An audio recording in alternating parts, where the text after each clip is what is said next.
नमस्कार, आप सभी का स्वागत है हमारे इस इंफोटेनमेंट विला नाम यूट्यूब चैनल में, जहां पर हम आपके लिए अलग-अलग विषयों से संबंधित वीडियो लाते हैं।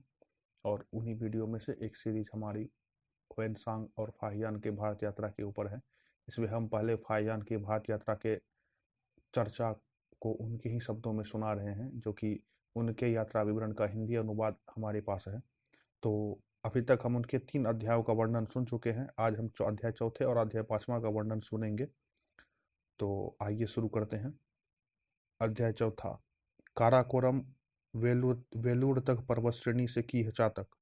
रथोत्सव समाप्त होने के बाद संगसाउ तारातार ताऊ के साथ, जो कि बौद्ध धर्म का अनुयायी था, फाहियान चतुर्थ मास में कोफेन की ओर चला गया।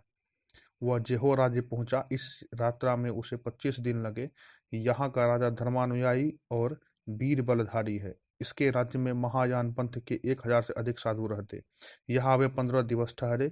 4 दिन की यात्रा के बाद वे संगलिंग पर्वत पर पहुंचे। वहां से युहई देश में आए, या वहां वे ग्रीष्म ऋतु भर ठहरे रहे। तदुपरांत 25 दिनों तक पहाड़ों का सफर करते हुए वे कीहच देश में पहुंचे। यहाँ पर पुनः हुई किंग और उसके 2 साथी फाहियान से आकर मिल गए। अध्याय 5वां। पंच परिषद। कीहचा देश में राजा और प्रजा दोनों इस अवसर पर पंचायुष उत्सव मना रहे थे। यह उत्सव हर 5वें वर्ष होता है। इस अवसर पर राज्य की ओर से देश भर के श्रमण भिक्षु और अन्य साधुगण निमंत्रित किए जाते हैं। सभा मंडप अत्युत्तम रीति से सजाया जाता है। चारों तरफ रेशमी झालर और तोरण लटकाई जाती है। अधिपति के आसन के पीछे स्वर्ण और चांदी के कमल के फूल बनाकर लगाए जाते हैं। श्रमण लोगों के बैठने का आसन अत्यंत सुशोभित और पवित्र बनाया जाता है। तदुपरांत राजा सुसाधुओं को दान देना आरंभ करता है। दान पद्धति धर्मानुसार निश्चित की जाती है। यह उत्सव विशेषतः वर्ष के पहले और दूसरे और तीसरे मास में होता है। इस समय यहाँ पर इस देश में बसंत ऋतु रहता है। अधिवर्षण समाप्त होने के पूर्व राजा मंत्रियों को आज्ञा देता है कि वे खास खास तरह के दान भिक्षुओं को देवें। यह दान 7 दिनों तक निरंतर दिया जाता है। तत्पश्चात राजा अपनी सवारी का घोड़ा और उसका साज भिक्षुओं को दान देता है।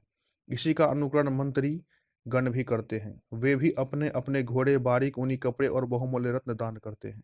धर्म के नियम के अनुसार राजा इस अवसर पर कुछ प्रतिज्ञाएं करता है। उसके मंत्री भी ऐसा ही करते हैं। दान क्रिया समाप्त होने के बाद अपनी इच्छा के अनुसार राजा भिक्षुओं से जो वस्तु चाहे पुनः मोल ले सकता है, मोल लेता है। यह देश पहाड़ी और शांत प्रधान है। गेहूं के सिवा यहाँ कोई अनाज पैदा नहीं होता। यहाँ एक कथा प्रचलित है कि जो ही भिक्षुगण श्रमण वर्ष भर के लिए अपने हिस्से का अनाज ले लेते हैं, त्यों ही कोहरा और बादल उमड़ आते हैं और खेती की बड़ी हानि होती है। इसलिए राजा ने उनसे प्रार्थना की है कि वे उस समय तक अनाज न लेवे जब तक सब देश में अन्न न पक जावे। इस देश में श्री बुद्धदेव का एक स्मारक स्वरूप पत्थर का पीक दान है। इसका रंग भिक्षा पात्र के रंग के समान है। यहाँ बुद्धदेव का एक दांत भी है, जिस पर लोगों ने एक स्तूप बनवा दिया है। इसके पास ही प्रायः 1000 भिक्षु रहते हैं। उनके शिष्यों के रहने की भी यही व्यवस्था है। ये सब लोग हीनयान मत के अनुयायी हैं। इन पहाड़ियों के पूर्व के निवासी निर्धन हैं। उनके कपड़े मोटे और भद्दे होते हैं, जैसे कि सिंध देश के लोग पहनते हैं। परंतु यहाँ पर ऊन, रेशम, सर्ज और भिन्न भिन्न प्रकार के बालदार कपड़े पहने जाते हैं। यहाँ के श्रमण धर्म का नियमित पालन करते हैं। वे चक्र का उपयोग भली भांति जानते हैं। बड़ी योग्यता के साथ उन्होंने उसे बनाया है। यह देश संगलिंग पर्वत के मध्य में स्थित है।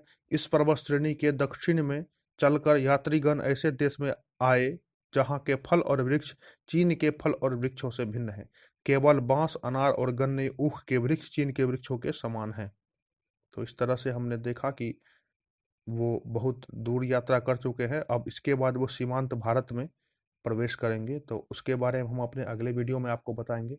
तब तक के लिए यदि आपको यह वीडियो अच्छा लगे तो आप इसको लाइक और शेयर करें, और साथ ही साथ हमारे चैनल को सब्सक्राइब करें, ताकि हम आपके लिए और नए नए वीडियो लाते रहें।